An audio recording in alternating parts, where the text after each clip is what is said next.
It's Friday, the 20th of January, 2023. The last word in podcasting news. This is the Pod News Weekly Review with James Cridland and Sam Sethi. I'm James Cridland, the editor of Pod News. And I'm Sam Sethi, the founder of and CEO of Podfans, now the cat's out the bag, and also the host of Sam Talks Technology.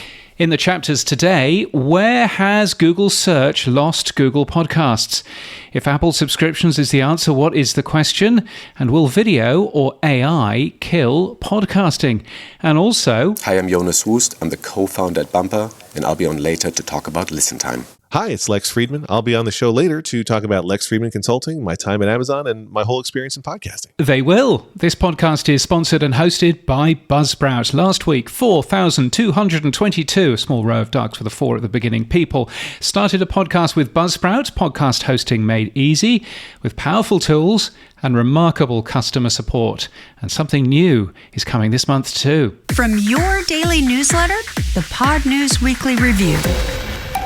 So let's kick off this week, James, with an exclusive story you broke in Pod News. Now, Google Search seems to have lost, or it's missing, Google Podcasts. What the hell? Come on, tell me more. Where's it gone? Yes, well, so back in April 2018, if you were fiddling around with Google and you searched for a podcast, then it would show you the podcast, but it would also show you some exciting play buttons underneath, you must remember. And when you hit those play buttons, then it opened a Google Podcasts branded player and started playing you the audio. And if you're using an Android phone, it would even open the actual app thing. And that was brilliant. But all of a sudden we noticed that a Google search for a podcast no longer shows any play buttons linking to Google Podcasts, or indeed any links to Google Podcasts itself. So it doesn't even link to its own product anymore. So if you search for the Pod News Weekly Review, then you'll see a link to our website, which is hosted on Buzzsprout. You'll see mentions in the Pod News newsletter. You will see links to, Apple and to other places, but you won't see a single link to Google Podcasts. Nor do you end up seeing them if you search for things like history podcasts or, that sort of thing. So I was really curious about this, Sam. So I asked Google, I sent an email to press@google.com, which is always a good way of getting an answer. And I got an answer from somebody who works at YouTube. What? Which is weird. Okay. And they said, this is working exactly as intended, adding, we're constantly experimenting with ways to improve the experience for our users. Yes. Sorry, was that cut and paste? That was a cut and paste response, wasn't it? Yeah, yes, exactly. Well, that bit was.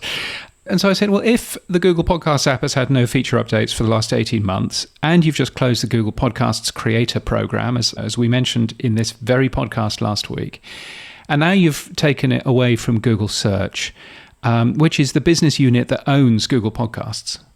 I said, is Google Podcasts going to close?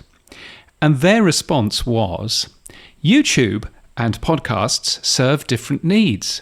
Both serve podcast listeners today, and we are not changing this right now. We have nothing more to share at this time. And I thought it was really interesting. I didn't mention YouTube at all. But all of a sudden, he's saying YouTube and Google Podcasts serve different needs. What's going on there? What is going on there, Sam? Well, someone in the Borg is not talking to the rest of the Borg, that's for certain. I don't know. Clearly, it's top of his mind, and he's just spilt the beans. It's the world's worst kept secret, isn't it? It's about to go to YouTube, and they're just lining up their ducks. They're getting their 222s in a row, aren't they? And God knows, I just wish they'd get on with it. It's so painful waiting for it. Yeah, no, I wish they would get on to it. I mean, particularly, I wish that they would launch it outside of the US. It seems ridiculous not to have YouTube podcasts outside of the US yet. I mean, whatever YouTube podcast is, it's just a front page at the moment with, links to ABC News Tonight on it. So, but I just wish that they would get on with it. I think that would be really helpful. Todd Cochran, has called out Google for removing podcast search results links. You say yes, that he's been saying it's now time for Apple to bring out an Android version of Apple Podcasts, which of course they're going to do because they're not stupid, are they, Sam? Well, you say that. I'm not sure. But yes, I was watching the New Media Show live. He was fully lit last night. Oh. And he was calling it out. He was saying, because it's going to affect Blueberry quite a lot with the changes that Google have made. He wasn't happy at all. And he said, maybe it's time for Apple. But I think Danny Brown said that, why bother Apple? Because there's so many other alternatives that are supporting and providing podcasting on the Android platform. Yes. AKA Spotify and others. Which I kind of agree with, but also on the other side, if you do a Google search for Apple Podcasts on Android and you leave it to autofill what other people have typed in, it's very clear that there are lots of people who are trying to download Apple Podcasts on Android. I mean, there's an Apple TV app. There's an Apple Music app. Why isn't there an Apple Podcasts app? So I think there's some quite clear stuff there. Now, it might be that they want to avoid the 30% tax from Google on Apple Podcast subscriptions. Isn't that ironic? Isn't that ironic? But it might be that they're wanting to try and avoid that, and so therefore they need to build the web stuff first. So it might be that, but I don't know. It's a weird and wonderful thing, but fascinating seeing that Google Podcasts clearly is closing down, but they don't want to say anything like that because they haven't got the replacement ready yet. If they had the replacement ready, I'd be keener. And also, what happens now in terms of if you use Google Podcasts Manager, and then it's got a really useful feature in there of how people found your podcast. And it's got lots of phrases that people have typed into Google to find your podcast. Well, what happens to that now? We don't know what happens to that. We also don't know, what happens to podcasts on Google speakers. How will that work? It's probably not a thing that most people use, but we don't know how any of that stuff works. So who knows? And YouTube don't actually have a way of importing RSS feeds yet from podcasts. So you have to upload podcasts, using a third-party platform instead. So do you see any future for Google Podcasts, or do you think this is basically it? Well, given they didn't do a single update to the platform app last year at all, I think it's game over. Look, the day they killed the RSS reader was the day that I stopped investing my time and energy in Google products. I mean, anyone who used, what I can't even remember what it was called, their Google Social Network, Google Circles or whatever it was called. Yeah, Google Plus. That was it. And the amount of energy and time that was put into that, and then that just disappeared. RSS reader. I mean, there is a website somewhere which has got the graveyard of every Google product that's ever been brought out to market and killed. So again, I wouldn't have invested in Google Home. I mean, I was listening to a podcast with the guys from Nest, Tony Fidel, and he was saying how when they changed to Alphabet, they made Nest pay to use Google services internally, even though it was a Google product. And he said the cost of building and creating and doing stuff just went threefold through the roof. And it was like, do you not understand when you acquire a company what you do and how you merge it all into the other things that it does? And, I don't know. Best thing is it's probably best that it does die. I'm sure that nobody really uses it other than by default. And maybe YouTube will do something better. Who knows? It's the third largest podcast app, according to Buzzsprout, our sponsor. It's not big. It's it's a 1%er, but nevertheless, it's there. I think it's 2.6% from memory of all podcasts that are consumed using on Buzzsprout. So I mean, it's certainly being used. And I hope that they don't just turn off the lights one day and it stops working completely, because I think that would be a mistake. But the one thing that I did cover yesterday in Pod News, which was a nice another exclusive actually, is a company called Adori, which I've been reporting on for a while. They really interesting. They're now looking for podcasters who haven't used YouTube to use Adori's new tools to publish, share, and grow your podcast on YouTube. I don't know whether this is right for Sound Talks technology. Who knows? It might be. But if you're one of the first 100 eligible podcasters, then you can actually grab access to the tools that they produce. There's some clever AI-powered stuff in there as well, which will then upload and enhance your show on YouTube as well. There's demo videos. They're even paying you a little bit for the privilege as well. So if you want to find out more about that, then it's adorilabs.com/YouTube-Adori. It's adorilabs.com/YouTube-Adori. Yep, I'm sure there'll be plenty. As soon as YouTube do actually publicly do something properly with podcasting, I'm sure there'll be a plethora of tools actually coming out of the woodwork. But right now, no, it's just as simple to move not your RSS, but have it automated across. And then if anyone does want to listen to the audio, again, if you've not paid, you pay for YouTube, don't you? But if you've not paid, you can't do the simple thing of turning it off in your pocket. You have to leave it on. And so there's loads of things that, have to change before I will take YouTube seriously as a podcasting platform. Anyway, let's move on. If Apple subscriptions is the answer, what's the question? Well, that seems to be what Ashley Carman was saying in her newsletter last week, and we just thought we'd carry it through.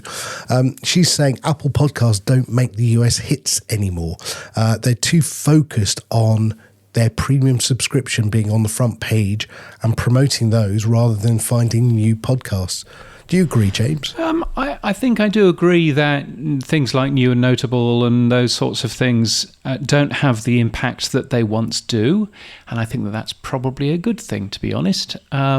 So, yeah, I think that there's a certain amount of agreement there. I guess, actually Apple Podcasts hasn't moved the needle in terms of promoting new shows in a serious way for some time now. So, and I'm not necessarily sure that that's a massive worry, is it? Or perhaps it is, I don't know. Well, I think they've got such an influence in the market, If a new show is featured on Apple, the amount of traffic they can generate for that new show is nothing outside of extraordinary. But if they're not going to do anything in particular to produce or promote new and noteworthy, unless they are subscription-based, then I think it's cutting off the end of their nose to spite their face. Don't just focus on only subscription-based products. Also look at podcasts that are non-subscription based right now that are really interesting.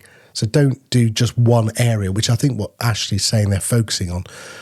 It just feels like it's a KPI and internally to Apple, get more subscriptions, and everything else be gone. And I'm sure that that's the case. And, I'm sure that, I was hosting a panel with a number of different people last year at Podcast Movement Evolutions. And one of the talking about subscriptions. And I remember Donald Albright from Tenderfoot TV being on that panel, and he was pretty clear at that time saying it's not paying for itself. We're not earning we're not earning the money that we need for the staffing that we are putting into it, but we also get real benefit from the promotion, the extra promotion that you get from Apple. And so I think it's a pretty well-known secret in the industry that Apple will push you much more if they're doing, if you're doing a paid for subscription. Perhaps you're offering a particular show ad-free, like this one is. You're more than welcome to go and subscribe to us in the Apple Podcasts app. apple.co/podnews is where to do that, and you get both the Pod News Daily and the Pod News Weekly Review ad-free. So who knows, maybe we'll get a bunch of promotion from the good folks at Apple now that we have an ad-free version. Anyway, James, let's move on. You were reporting about a company called Morning Consult, which I've never heard of, but you can tell me more in a minute. They're saying that 46% of podcast listeners say they prefer listening to podcasts with video. Now, I took this massively with a pinch of salt because, first of all, who commissioned the survey? And secondly, who did they ask? But go on, tell me a little bit more about this survey. Yeah, well, I can tell you who they asked. They asked people who think that they listen to podcasts, and that survey said that YouTube was the most preferred podcast platform amongst podcast listeners. So, given that, of course, the survey is going to say that people want to see podcasts with video because they're using YouTube. I mean, what do you expect people to say? So, of course, it's going to end up saying that. Among the reasons why, to see facial expressions and reactions from the hosts and guests. Sam, pull a face. And here's my face. There you go. If only this was in video. No. And you could also better focus on the podcast as well and all of that kind of stuff. I think this is a classic piece of research. It's not my job in Pod News really to call out crappy research, but I think this is a classic piece of crappy research where they've gone to ask people who say that they listen to podcasts. Most of those say they listen to podcasts on YouTube. And then they've extrapolated all of this information from them about people wanting video. Well, they're YouTube users. What do you expect? So I think it's I think it's nonsense. It's almost as nonsense as the story that I covered yesterday from TikTok, which is quietly testing a podcast feature. Business Insider say it could make the app a bigger challenger to Spotify and YouTube. Now, it's a feature called Podcasts. Guess what it is? It's actually a way for you to continue to listen to a TikTok video's audio while the app is in the background. And TikTok have called that podcasts. Oh, that's not podcasts. No. That's background playback. That's not podcasts at all.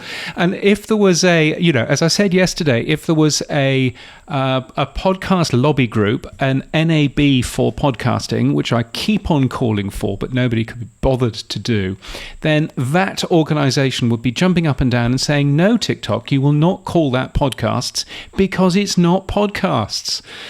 But I'm on a proper high horse today. I should calm down. What more did you see about YouTube and things that aren't podcasts? Well, last week we talked about the Fox News using that for one of the Trump kids calling it a podcast. But yesterday you covered a story about a guy called Ali Abdaal, who says he earned 4.6 million last year from his YouTube channel. He did. And then you also covered former YouTuber Anastasia Petrenko, who has a very different experience. So I'm just curious how he was earning 4.6 million from his YouTube channel, and she was earning nothing. Totally confused. What was that story about, James? Yeah, so I posted both of those because I think that there is interesting stuff in there for us podcasters to understand. Are there different ways to make money? Because the 4.6 million, for example, that Ali Abdaal was making, in inverted commas, from his YouTube channel wasn't just from YouTube. It was from all kinds of things. It was from his Patreon. It was from his, other things that he does, his speaking engagements, all kinds of things. And I think it's always useful as a creator to see how other creators are earning money from their creative work. And so what I wasn't necessarily saying by linking to Ali Abdaal's thing is you can earn 4.6 million.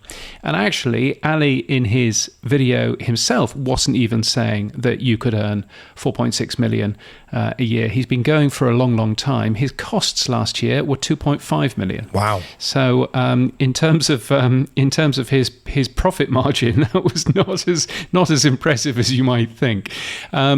So I mean, I think from my point of view, I was just keen that there are lessons to be learnt here for us in podcasting, and that's all that I was really doing. But I think Tony Deck, who contacted me, pointing me to Anastasia Petrenko, who has basically said that she's packing in YouTube and given all of the reasons why. I think that that's also really helpful too. So so just interesting seeing how other creatives are earning cash in different ways. Well, on that note, next week we'll have Jack Davenport, who's the producer of 3 award-winning hits in the UK. The Rest is Politics, The Rest is History and Empire. And they've just launched a new podcast. But he'll be talking about how they've taken all of those podcasts on the road and how they're making money from their podcasts. So, if you're looking at how other creators are earning money, successfully in this case, Jack's going to reveal all next week. Excellent. Well, I look forward to that an awful lot. It's a great podcast, The Rest is Politics. I listen to it relatively often, and I notice that they've also added a specific interview podcast as well. We have a specific additional podcast here in the Pod News Towers, which is called Pod News Extra, which has a couple of additional little bits of audio in there, which you'll also find in your favourite podcast app and in Spotify. I do like saying that. There was you ended up having a conversation around podcast analytics. I notice because we're all talking about podcast downloads and how important downloads are and everything else. But somebody doesn't necessarily agree with that, do they? No, I saw a report out from Jonas Woost from Bumper about a better way to measure podcast success, and he's come up with some metric called listen time, which I thought was fascinating because without banging my own drum, we are looking at doing something very similar in Podfans. I thought, hey, why not? Let's reach out to Jonas, find out what he's up to, what this report says, and what is listen time more about? So we work with a lot of clients and help them with podcast growth. That's what Bumper does. We're a podcast growth agency.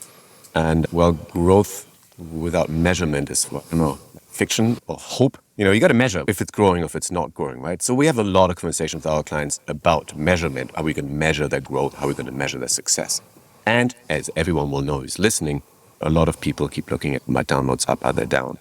And I think a lot of us in the industry are unsatisfied with downloads being a de facto measurement for success in podcasting. We've been thinking we need to replace that. We need to find something else. And over the last really 6 months, we've been thinking more about listen time and how that might work. And really it was inspired by what YouTube did a long time ago. I think it was 2012, where they really switched in terms of what's powering their recommendation engine. It used to be the number of views. And you've got more views, you get recommended more throughout YouTube's algorithm. And that didn't work very well because a lot of people, they didn't focus on high quality content that's actually engaging for an audience. And instead, a lot of creators would just do the thing that gets them a click, gets them a view, gets them someone to click play, maybe watch the thing for 10 seconds, 15 seconds, and then turn it off. So it was a lot of low quality content that was promoted within YouTube. So that really inspired us to think about, they had good reasons to change that metric from views to, in their case, watch time, and frankly, that's where the name listen time is coming from as well. We want to focus more on, did people actually listen to your podcast? We want that to be the real driver. Yeah, there was a update to the Apple podcast about a year ago, which then Apple said was a bug, but I said it was a feature, which was it stopped downloading all the things that you weren't listening to. And so you suddenly found about a third of downloads we just never listened to. So I fully agree with you that we've got to get a different metric. So how do you envisage time listening working?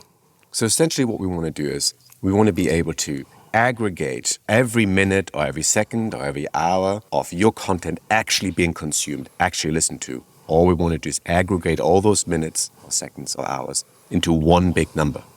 It makes a bunch of things quite easy. For example, duplication. If someone listened to the same episode twice, we don't care. We're going to add that up. We're going to add it on top. This is not unique listening minutes or hours. This is just add all the numbers together.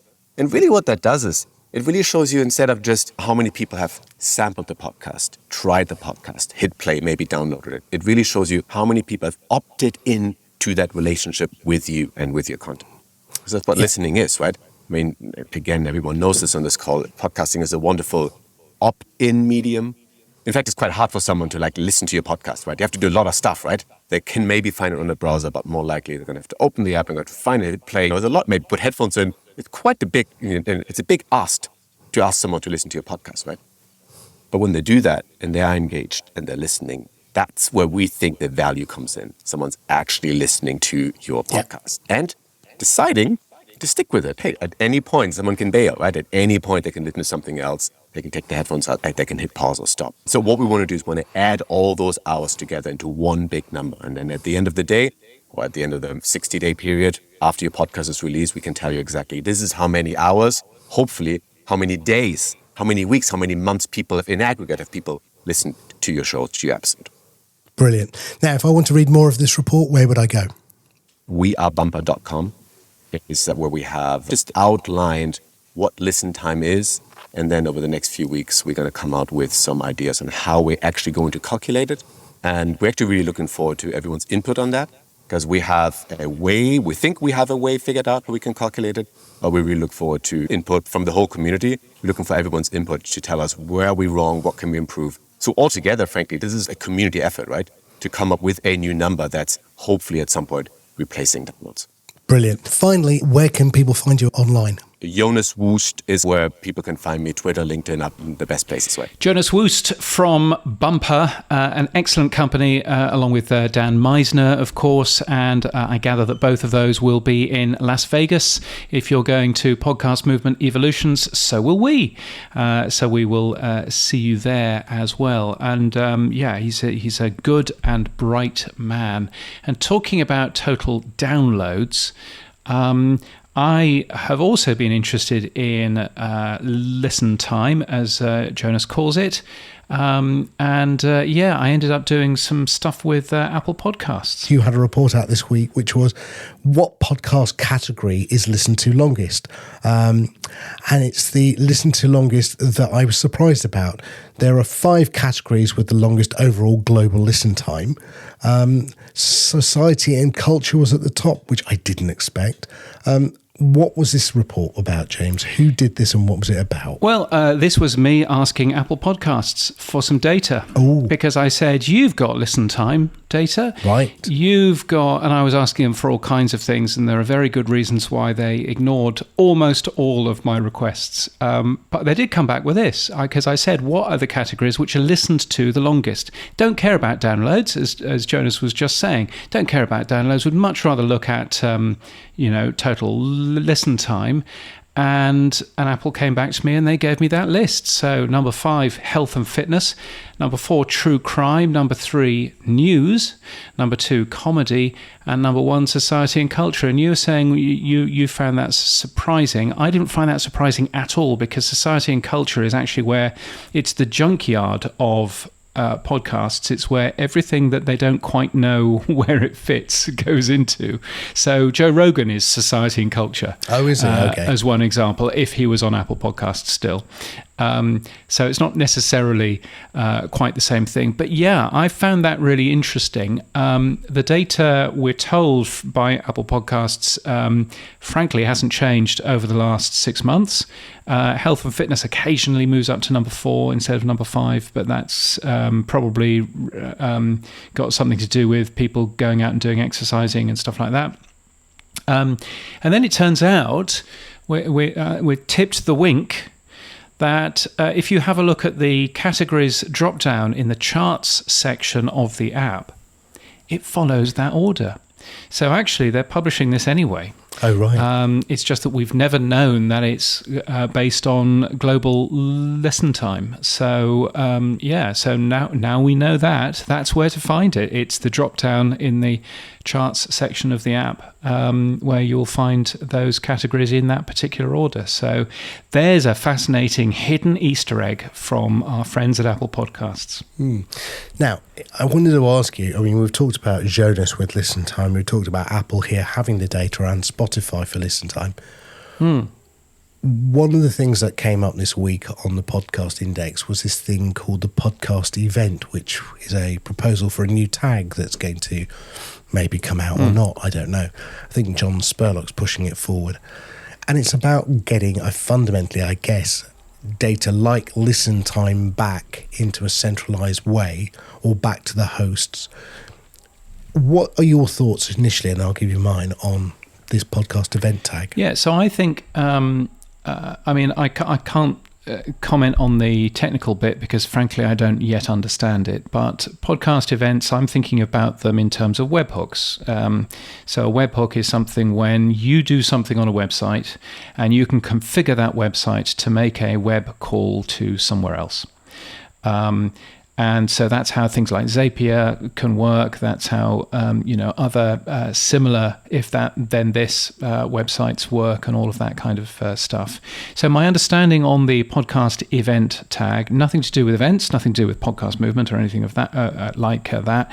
The podcast event tag is specifically there for an event that happens in your app, and it might be you giving a podcast a rating. It might be you subscribing to that podcast. It might be you pressing the play button or turning the volume up. But an event that happens in your app, you could potentially have the equivalent of a webhook back to the podcast publisher to say, this user has just given, or a user has just given this podcast a 5-star review. So that the podcast hosting company has all of the information from all of the different apps that exist out there. And I think one of the difficulties that we've had in the past has been that things happen in different podcasts and we as podcast creators just don't know anything about it. I've got no idea whether somebody has voted this podcast up or down in Good Pods because I don't use Good Pods. But I know that quite a few other people do. Is there a way of actually communicating from that app that has actually happened? So I can see there being some really interesting things with this event tag, using events in apps that are happening, to be able to use that for analytics, to be able to use that for all kinds of other data as well. So I'm quite taken with it if podcast app developers find any interest in doing the heavy lifting, because it would be heavy lifting, in order to get that to work. So, Oscar and I have met. Oscar is the CEO of Fountain. Yes, you had lunch, didn't you, with Oscar? He's a lovely man. Yes. And was it in the Ivy?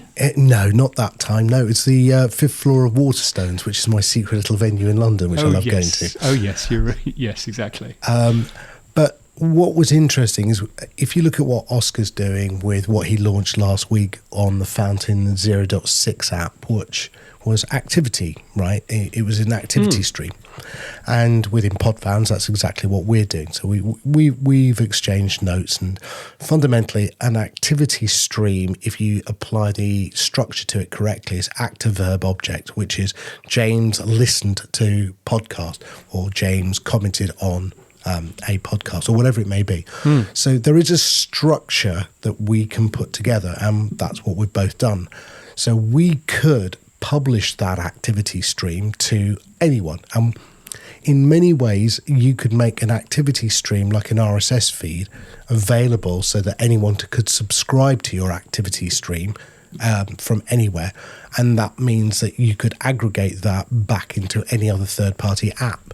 So long as the app developers want to make that activity stream open and public, and therefore it has a structure like RSS, we could make that available with a one-click access to it or through an API back to a host.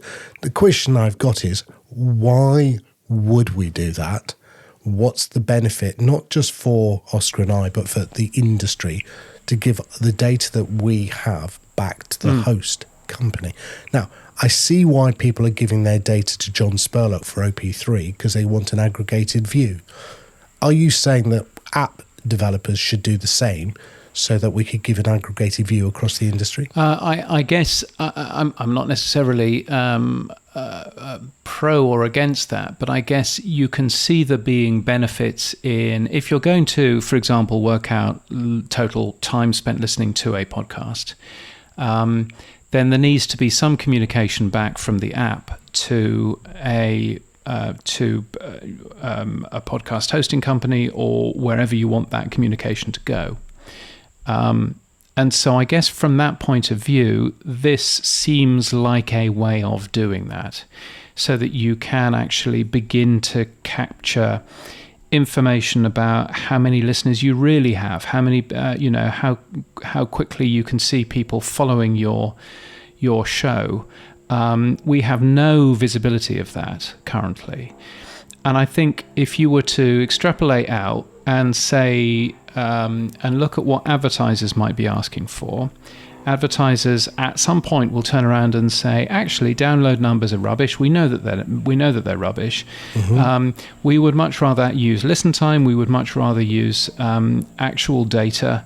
And the only place that we can get that is Spotify, or potentially Apple, but certainly Spotify.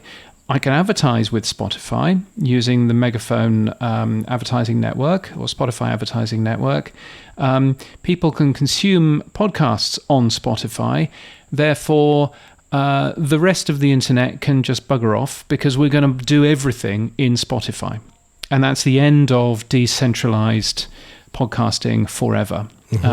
Because the only way that it works for advertisers is if they have that 100% feedback loop.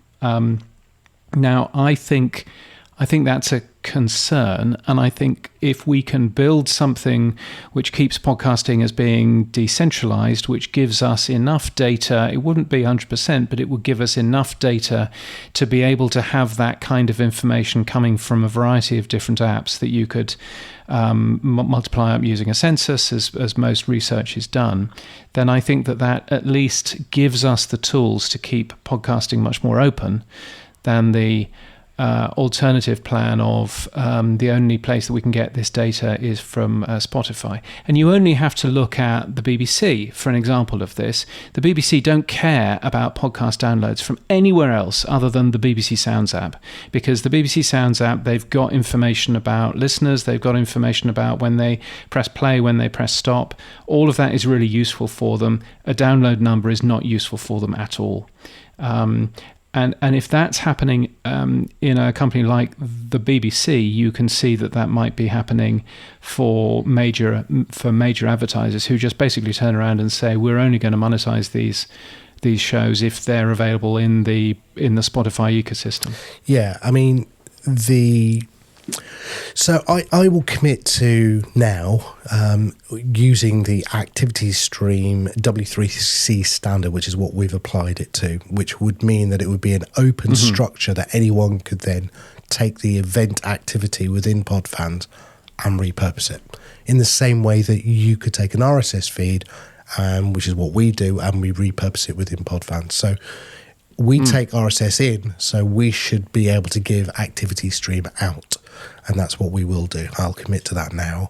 But we will use it in the standard that is actually a W3C standard, so that anyone else can also use the same format, and therefore they should be a way for somebody in the industry, therefore, to aggregate that into some sort of analytics tool, aka John Spurlock, not just throwing it at him, but it's probably most likely, so that he could integrate that within it.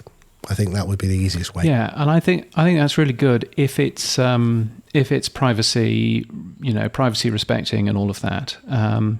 But that sounds like an interesting plan. And I'm presuming that ActivityPub is quite difficult to forge, because that's the other thing. If you're using this as a mechanism for working out whether or not somebody has heard a podcast, then you don't want it to be really easy just to forge those requests, which was one of the problems that NPR's RAD had, in the past. No, I mean, you shouldn't be able to. I mean, I need to get my head into this a little bit more. I mean, it's something that you and I have been sort of talking off in the background only for a couple of days. So let's not overcommit to a delivery, but I've already got that structure within PodFans. It's already there. Fountain already has that structure. It's almost as if this is turning into a board meeting for PodFans. Sorry, it should not be. And I have got to have Chinese walls. I'm very clear on that. But so apologies to anyone who thinks it is. Really it's not really meant to interesting. be. Yeah, well, it'll be interesting seeing how that works and on whether or not that is the spirit of what John has put together in terms of the podcast event. tag. Well, John and I have spoken as well. I don't know if you recall, we interviewed John a few weeks back, probably even We did. a month. And John and I had a look at the activity streams then. And then that's when John said, yeah, actually, that would be what podcast events could be. We never really followed it up, unfortunately. But the more I think about it, that would be the most logical way to take data out of apps in a consistent, structured manner that could then be repurposed by a third party. Well, there you go. You've heard it here first, folks. That's What have we heard? I'm not sure. Well, let's move on to people. Dave Zorob is starting a new role as product director for Spotify's enterprise podcast tools. He was one of the co-founders of Chartable, which Spotify bought only 11 months ago, which is amazing. And now he's looking after a bunch of other things, which is great news. It's always interesting reading your show notes, Sam, and I'm there going, I had no idea that this had happened. I must put it into Pod News. So we'll be doing that. It's also Justin Jackson's 5-year anniversary. Congratulations, Justin, of working for Transistor.fm. He keeps on posting pictures on his Mastodon account of him driving to work, and it's literally snow everywhere because he's in the middle of Canada, and mountains and skiing and all kinds of stuff. Jealous. Matt Medeiros, friend of the show, has left Castos. He was director of podcaster success for the podcast hosting company. He's a victim of downsizing, it appears, and he would really like to work for you. So if you would like to work for him, then that's all cool. And there's a couple of other things going on around Bruce Sopovitz, who was working at Nielsen. He built most of Nielsen's podcast tools. He is a casualty of Nielsen's restructure. They're busy reducing their headcount by hundreds, apparently. He says he's in a good place, and personally, because he's always been a supporter of mine, I wish him well on that too. Lots more people going away from SoundHound as well.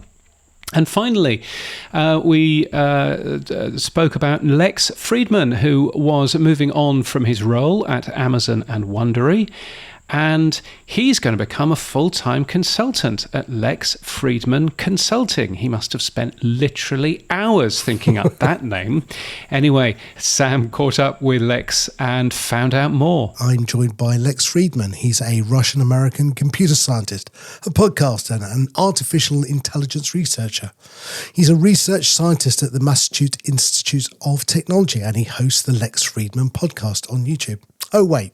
That's the wrong Lex Friedman. Let's try that again. Lex was the head of podcast partnerships for Amazon. He's focused on signing the biggest and best podcasts from Wondery, Amazon, and he was previously the chief revenue operator at Art19. I think I've got the right Lex Friedman this time. Lex, hello, how are you? Hi, Sam. How are you? That is the right one. That other guy causes me quite a bit of confusion. I know friends who can take him out. Just say the word, he'll be gone. The word. I'm saying it. Lex, thanks for joining us. Now, clearly looking back at your career, I think you even said on your own bio, Lex has a track record of getting acquired. You certainly do. So take us back a little bit very quickly. Art19, what was your role? Where did you fit in? Yeah, the story starts a little bit earlier. I did have an original podcasting business called Podlexing, whose name I still regret. So I came in as a co-founder at a company called Midroll, which eventually was Stitcher. So I was part of that team when we sold it to Scripps. And then after 7 combined years at Midroll, one of my good friends, Corey Colessa, who's now the chief revenue officer over at Veritonic, but she had come into Midroll Stitcher as well. A couple of years back, we both decided to move over to Art19. And so I joined there as its chief revenue officer. And Art19 to that point had been a technology company. It was like they were focused on being back-end hosting infrastructure for podcasts. So were you involved with the Amazon purchase then? So I joined Art19 as its CRO. My friend Corey was the COO. And we came there to build in ad sales and media, which had never been part of Art19. So we started talking about the targeted ads and eventually post-read ads and all those pieces. And it was about 2 years into post joining Art19 where Amazon came calling. And so you are right. I do have a track record of getting acquired, which is as much dumb luck and timing as anything else. But Art19 was definitely right place, right time. So now you're ensconced within the big Borg of Amazon and you're working on the podcasting side. Your role there was what? Head of podcast partnerships? What did that entail? Yeah, so, when Amazon acquired Art19, they had already purchased Wondery about a half a year prior. And Amazon's plan was, which we knew going in, was like, let's have Art19 go back to really being focused on the technology side, a hosting platform, dynamic ad insertion, and let's take all the media and ad sales and move those over to the Wondery side. So I quickly joined the Wondery team. First, I was, like you said, head of partnerships, which meant when we wanted to sign partners like Guy Raz or Exactly Right Media, that kind of thing, that was part of my focus. And then eventually I moved to head of strategy for Wondery, which really meant that I got to work cross-functionally, which is my favorite way to do it, where I could work with the sales team and the partnerships team and the premium team and all these different teams. Yeah, from the outside in looking at it, I have to be honest and say I'm totally confused by the structure of Amazon. You've got Amazon Music, you've got Wondery, you've got Art19, and then this little thing called Audible on the side as well. Why does that structure exist within Amazon? Why isn't it all under one thing called Amazon Podcasting? It's an interesting question, and I can't really speak for Amazon anymore since I don't work there anymore. But I guess what I would say is this. Looking at it from my seat, Amazon Music is the parent that has Wondery and Art19. So like all of that side of the audio house, podcasting there, lives under the Amazon Music umbrella. Audible was, a much earlier acquisition for Amazon, one of their first, I think. Don't hold me to that. And, really has a different model. I don't think they would think of themselves as a podcasting company, right? They think of themselves as an audio company. And I think what it comes down to is, long before I ever worked at Amazon, I have Ring doorbell and a couple Ring cameras in my house. And I also have a couple Blink cameras. Turns out both of those companies are owned by Amazon. Those cameras don't actually work together.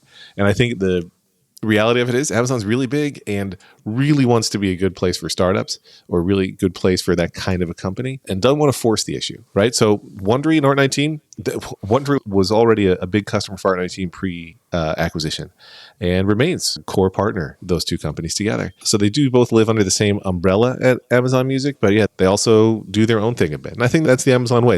Amazon tries to empower startups to do their own thing. Will there be more consolidation at some point there?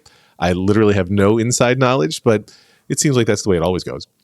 Yeah, no, it's just given that you were inside, it's just an interesting insider's view, I guess, from somebody who just left. Talking of little things that Amazon Podcasting or Amazon Music was doing, back in November, they sort of renewed their fight against Spotify by upping the number of free songs available within the catalogue to Amazon Prime users.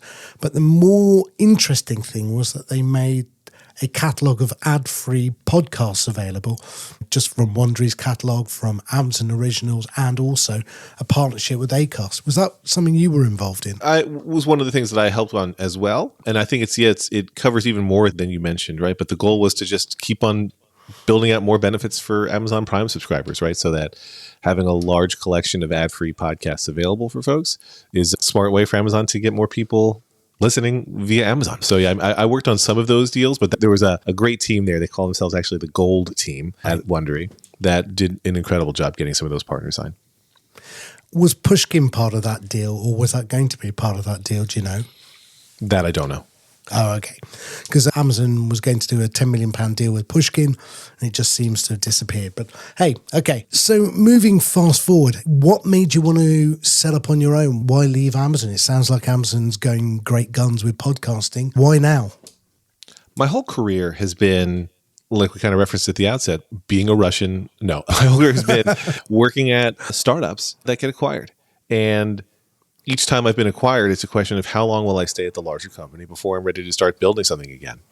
And I don't have anything negative to say about Amazon or Wondery. They were great to me and they're great businesses. It's frankly amazing to me that how much Amazon is able to do and how it's able to scale and handle all those things.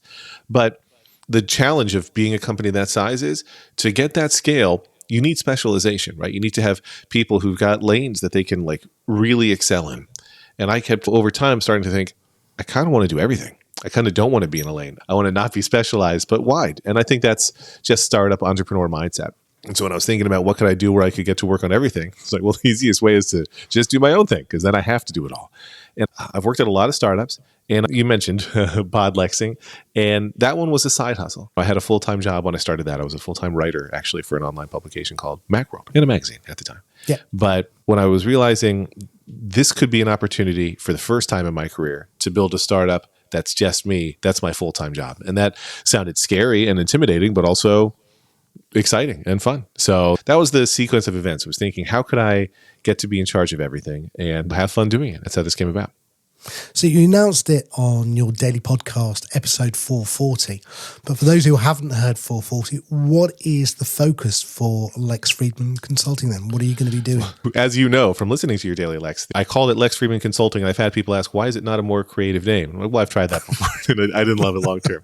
I'm fine with my name, just that the other guy also has it as a problem. But so Lex Friedman Consulting, when I was initially envisioning it, I've been a chief revenue officer at a couple different companies. I've been focused on revenue growth and strategy. So I was originally envisioning it as, here's a way that I can help any kind of company that's got a sales team or got revenue goals, which pretty much all companies have revenue goals, and help them do better, right? How can I help them grow, accelerate, devise better strategies, get sales teams working better together? Because I have a lot of experience with that. My assumption, candidly, was that I might not be able to do that on the audio side, just because when you've been a part of acquisitions, sometimes there can be limitations there.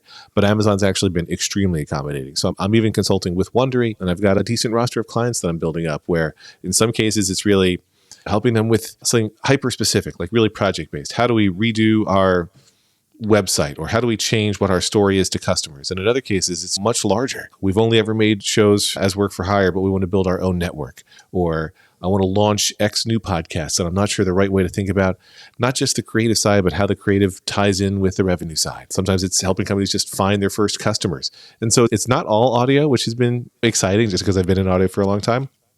But I'm still getting to work with a whole lot of audio companies too, which is great because that's where my heart is. Now, given your background, given your knowledge and experience, 2023, we're at the beginning of. What's exciting you about 2023? Apart from starting your own startup, which is maybe frightening you rather than exciting you. I don't know which side of the coin you're on. It's probably doing both. But I would say plenty of folks who are smarter than I am have talked about how this could be a tough year for advertising revenue, and maybe it's going to get tougher to get some deals done because of it. But I think that's a blip. I think it's real, but I think we can't find a time in recent memory where we haven't clawed ourselves out of these kinds of economic conditions. So I think that right now, in some ways, it's extra opportunity, right? Like what I think about when the economy gets a little bit worse is people are looking for cheaper ways to be entertained. And podcasting can be a really nice solution to that problem. So I would kind of expect to see listenership increase as people potentially have more free time or want to have more affordable ways to be entertained. And then I think that every kind of challenge, and certainly the economic conditions are one right now, can also spur creativity. So my hunch is that we'll keep seeing shows launch that are really exciting. We're going to keep seeing audience numbers grow.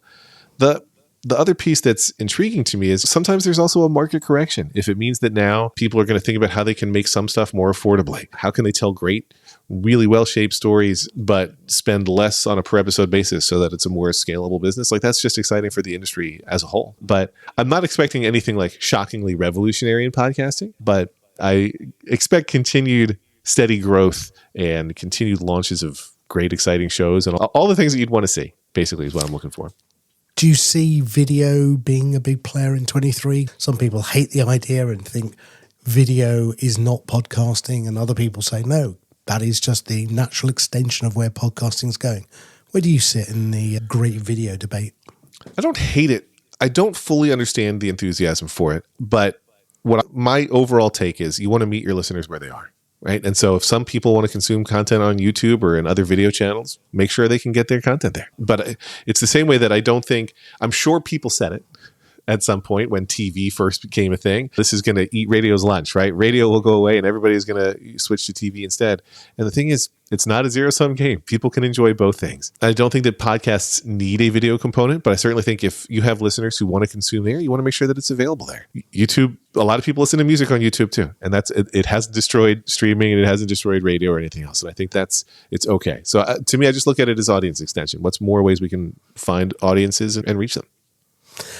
Last question then. The hot potato of 2023 has been AI, ChatGPT, and every other AI tool that you can imagine, from creating imagery through to voiceovers. Do you see AI again being a big player in podcasting in 23? And I'm not the other Lex Friedman, right? When you ask that question. I do, yeah. I'll ask him that next week. Don't worry. It's good. But so, listen, I find that stuff really exciting. I'm certainly not an expert, but when you think about just the things you can do with synthetic speech, obviously there's tremendous and scary opportunity to exploit it or abuse it, use it for less than ideal purposes. But I kind of also love the idea of, if I have a major talent hosting a podcast and I want to be able to sell listener targeted ads. Today, you can't really do that audience targeting and couple it with a host read ad, because you don't want to have the host record 90 different permutations of an ad for different kinds of listeners. Yeah. But if I can have tweaks to the ad copy or tweaks to what the promo code is for tracking purposes, and I can just synthesize that 1 or 2 words of an ad or 1 or 2 sentences of an ad read, so that my big talent can record just, for a minute or two, and then synthetic stuff can do the rest, that seems pretty exciting. If I can fix something, if I have a host who swears in the middle of an ad read, or if I have a host who just gets a fact wrong and we need to tweak it, not bothering a host is great.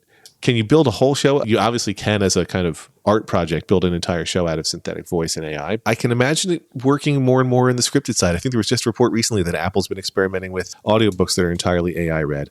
I could imagine a scripted fiction podcast that's kind of the same thing. I think there's plenty of opportunity there. There's a company coming out next week called Levenlab.io, and their synthetic voice actually has a breath within it. And that moment, which makes it even more realistic, is quite frightening. So, quickly then, where can everyone find you next? Where's the best places to find Lex Friedman? The right one, not the wrong one. The right one. So it's Friedman spelled like fried man, but go to lexfriedman.com/consulting. And that's where everything lives. I'm no longer on Twitter, really, but if you can figure out Mastodon, it's LexFry, LEXFRI. And for me, I'm on the Hackaderm server, so that's hackaderm.io. One day, Mastodon's going to figure out how to make easier URLs. But that's it. I'm very online. You can find me. Oh, and of course, don't forget The Rebound. Where can they find that? So The Rebound is reboundcast.com. That podcast is also more than 400 episodes in. It's 2 former coworkers of mine from back when I worked in the Apple reporting industry. And after one of them had been laid off there, I had already left. This was his rebound project, was doing a podcast about technology. And we do that every week, talk about Apple and Google and everybody else in technology. And then, like you mentioned, I do have Your Daily Lex, which is at daily.lexfriedman.com. That's 5 minutes a day about whatever I want to talk about. I'm probably going to record it right after this. Brilliant. Lex, thank you so much, and good luck with the consulting. We'll keep a close eye on that and hopefully get you back on later in the year and see how you're doing. Thanks very much. Great to talk to you. The tech stuff on the Pod News Weekly Review. Yes, it's the stuff you'll find every Monday in the Pod News newsletter, and here's where we do all of the tech talk. OP3, first of all, Sam. Yeah, I still don't understand it, but go on. Well, I will share with you the top secret page that John has created for the Pod News Daily. But yes, they have published their method of calculating downloads, so you know exactly how they've published exactly how they are working out the download figures for the podcasts which are on that particular platform. He's also unearthed something which, frankly, the IAB should be talking about, but which the IAB aren't. It's worth a read anyway. I can tell you that the Pod News Daily achieved 50,796 downloads in December, and those are roughly IAB compliant, but not quite. So it's nice to see those numbers. They are a bit smaller than the figures that came out of my own analytics, but they're probably a bit more right. So that's all fun to end up seeing. Have you seen what Cloudflare has been doing? Yeah, they've launched a new server called Wildebeest, which is an ActivityPub and Mastodon compatible server. In fact, Dave Jones, the pod sage himself, was actually going to do something similar, he said, but it looks like Cloudflare, which is totally weird. Cloudflare, left field. Why are you doing this? Don't understand it. I'll tell you why they're doing it, because go on then. Because either if you want to launch your own Mastodon server, then that's hugely expensive. And as I discovered, because I tried doing it myself, it was a nightmare, an utter nightmare. And it chews up processor cycles, and you can't run it on Amazon AWS at all. It's a nightmare. So what Cloudflare have done is that they've basically taken, it looks like, the Mastodon source code. They've put a lot of it into the Cloudflare workers, so it's not running on a server, it's running using the Cloudflare worker system, which is much better for everybody. And so that's what Wildebeest is. But in order for you to spin up your own server of this, then of course you need to become a customer of Cloudflare. Most of it is free, but not all of it.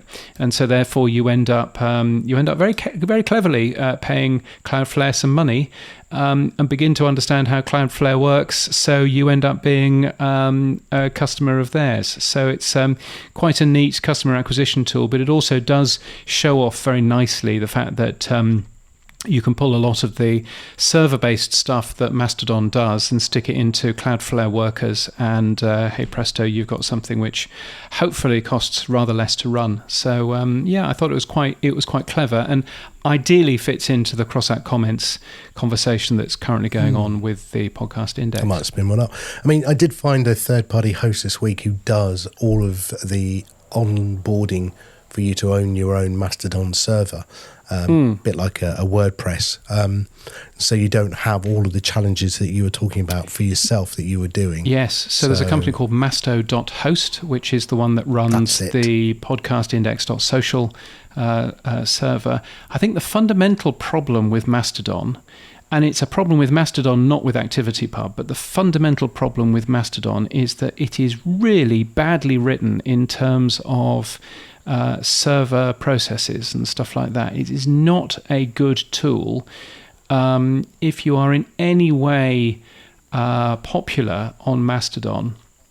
There's all kinds of things that happens under the hood, and essentially, if you post something and then somebody reposts your post and all of that, it drives an awful lot of traffic onto your own server. In a way that, of course, doesn't happen with any other social platform. So it's fundamentally not very scalable. And that's given me quite a lot of pause over the last couple of weeks, thinking, should I be spending my time on Mastodon? Because Mastodon, I don't think Mastodon will actually scale at all. The ActivityPub stuff underneath it might do, but I can't see Mastodon properly scaling without spending an incredible amount on a server. But you could be spending more than $50 a month on a server with just one person on it if you're successful enough.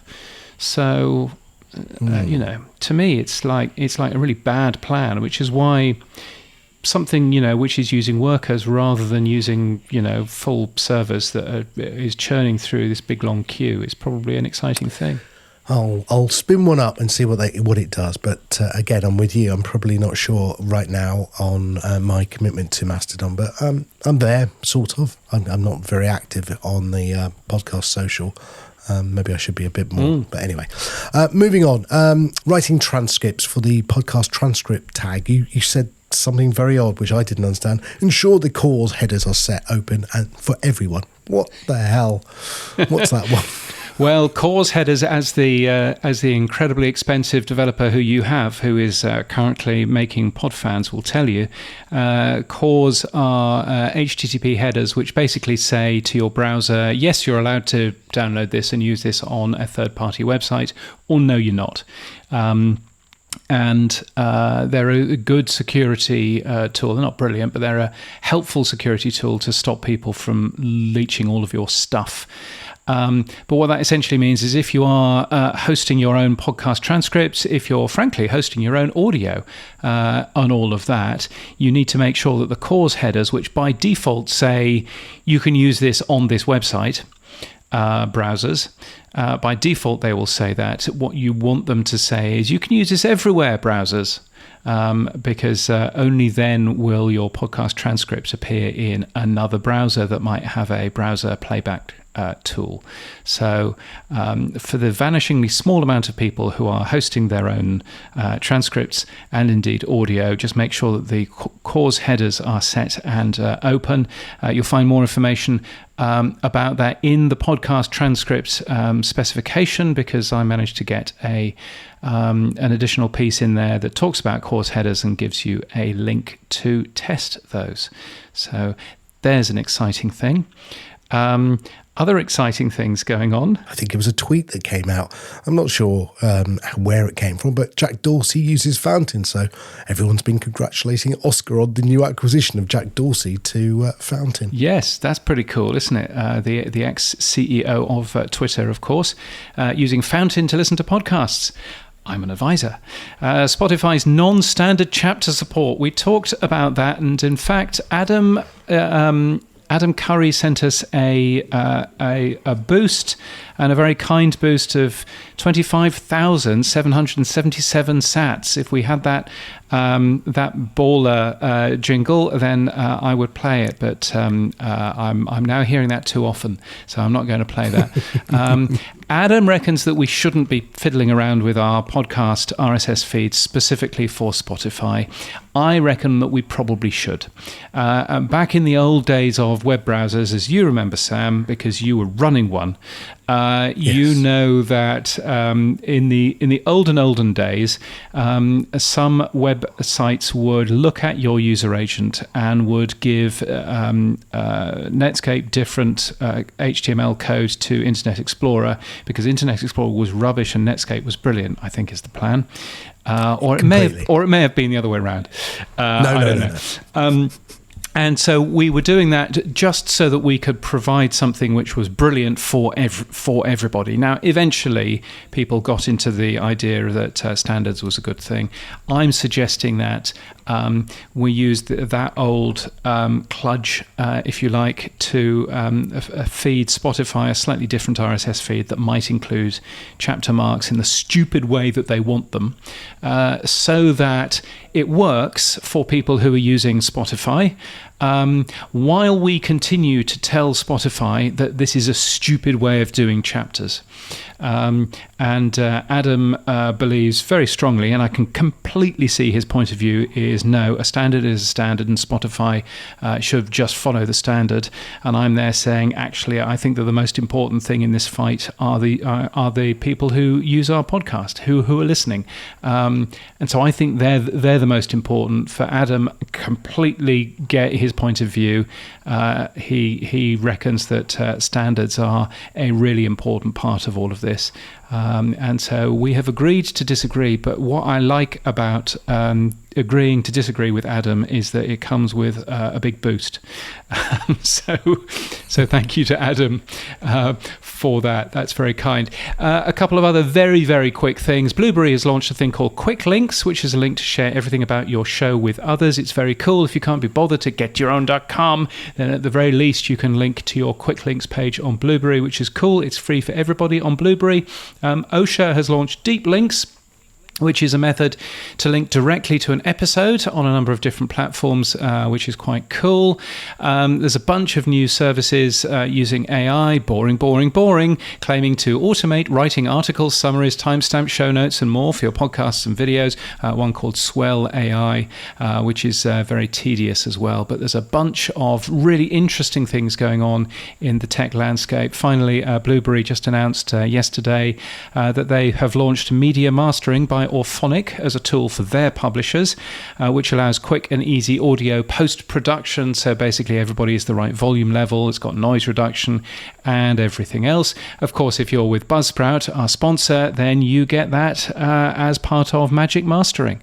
So it's great to see Blueberry offering something similar, but that's what's going on in the tech world. Now, there's lots of events coming up, including Podfest Expo, which is happening next week in Orlando and Florida, if you fancy a little bit of sun. Chris Krimitsos, of course, is down there. That's sounding very exciting. Podcast Movement Evolutions is, of course, in early March in Las Vegas. They have announced a bunch of confirmed speakers. Me. What's this? I'm confirmed. Oh, you're a confirmed speaker, are you? Yes. At Podcast Movement Evolutions. That's excellent. That's more than I've managed yet. Yes, and they sent me my little graphic. It was very exciting. Oh, I've not even got one of those. So there we are. Well, I will go and watch you speaking on. What are you speaking on? Oh God, I can't say it again in this podcast, can I? Pod fans. Yes. Here we go. Oh, here we go. Yes. No, I'm on stage with Olby. We're doing a his and her presentation. We're talking about value for value, and we're going to demo it in real time. Yeah. Now, I learnt an amazing thing. If you are if you're speaking with someone else, then apparently the way of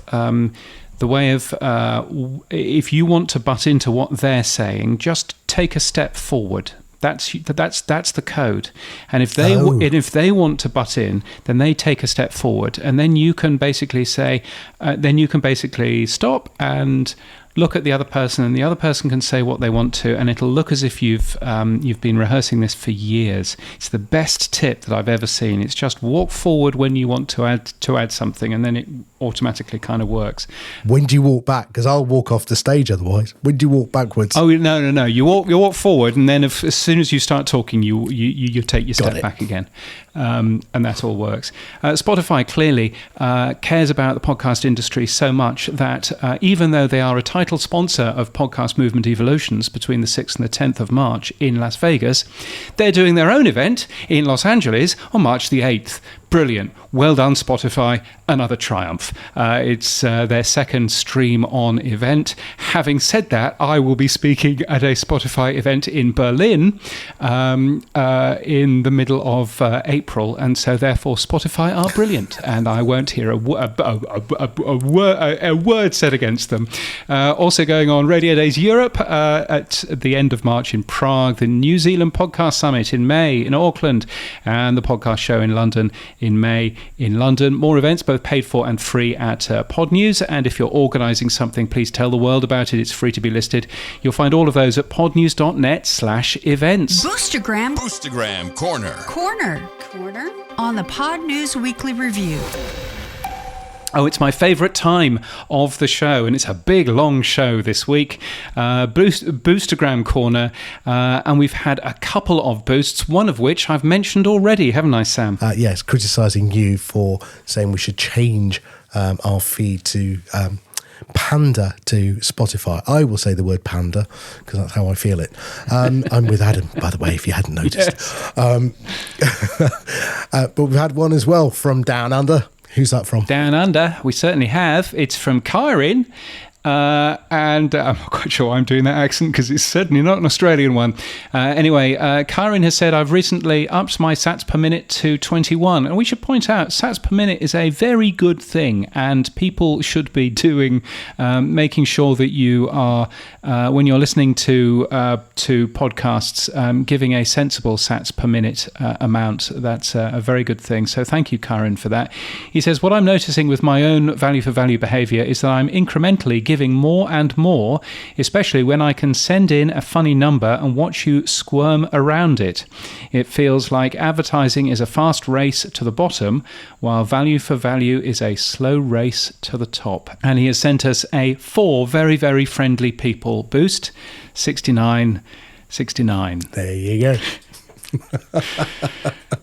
And we'll finish with some numbers. Spotify says it has 5.5 million podcasts. I wonder how many of those are crap. The podcast index is on 4.1 million. Is that Apple what is you're on going to say 2.5. on stage when you're presenting for Spotify? Yeah, yes, exactly. I won't hear a word said against them. Apple is on 2.5 million, according to Podcast Industry Insights from Daniel J. Lewis. I've also asked Amazon how many podcasts they have, and they said, we do not release that number. 4. There are also 2.5 million podcasts in the podcast index with less than 2 episodes, apparently, according to Dave Jones. So there's a thing. But the number of podcasts being published is on the up, which is a good thing. If you get the Pod News Daily newsletter, then you will see a little stat that updates itself automatically every single day because I'm very lazy. The latest figures from Wednesday, as we record this, 203. Well, we're not recording this on Wednesday, but the latest figures were put together on Wednesday, and the latest figures are 203,692 podcasts have published at least one episode over the last week, which is good. which is a figure which is up 5.7% weekly and up 0.3% monthly. I think when you see both of those figures going down, then you know that there's a problem. There is no problem with podcasting right now, so that's a good thing. You can get those from podnews.net. If you get value from what we do, the Pod News Weekly Review is separate from Pod News. Sam and I share everything from it. We really appreciate your support. So you can support us with cash, podnews.net/weekly support. You can subscribe in Apple Podcasts at apple.co/podnews, or support us with sats by hitting that boost button in your new podcast app. Try Fountain if you don't have a new podcast app. So what else is happening for you this week, Sam? Well, this is the bit where I thought I could say things and no one listens. I thought they all tune out by now. I said something last week. God, dear. Didn't expect anyone to listen to that. That cat came out of the bag. So, yes, well, I've said it earlier. I'm a confirmed speaker at Podcast Movements. I'll be on stage with Olby, so I'm looking forward to that. Rose Ed, room 55 at the back, somewhere in the corner that no one's going to find us, but we will be there somewhere. I also launched Podfans on Twitter, so it's at Join Podfans if you want to come and find out more about Podfans.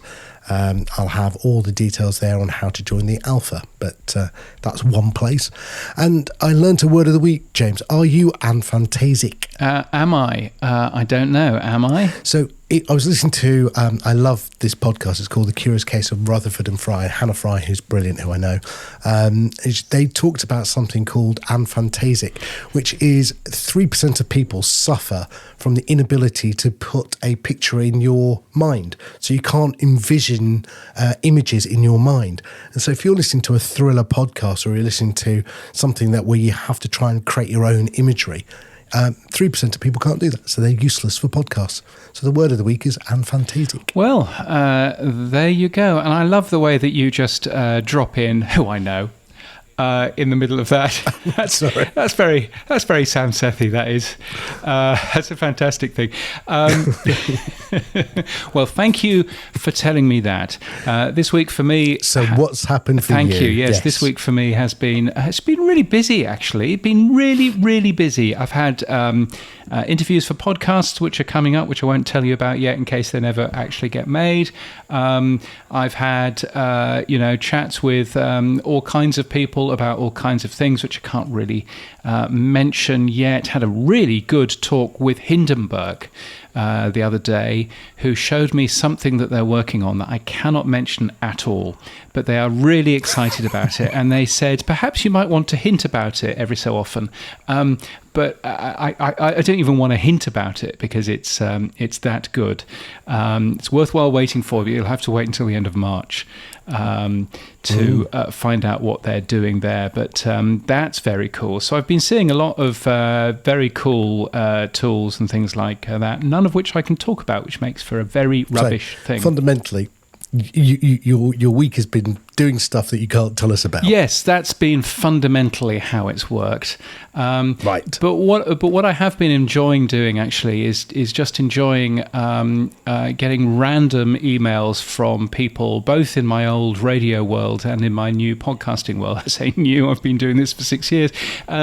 Asking me to go and speak in various places, and to the point where I actually turned one down today because I'm speaking somewhere else.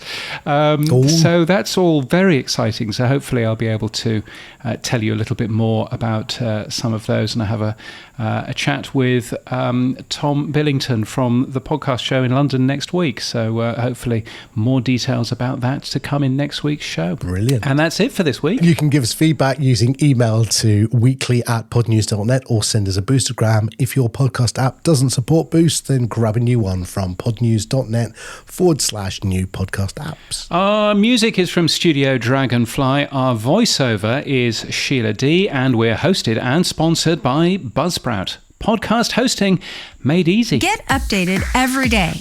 Subscribe to our newsletter at podnews.net. Tell your friends and grow the show. And support us. The Pod News Weekly Review will return next week. Keep listening.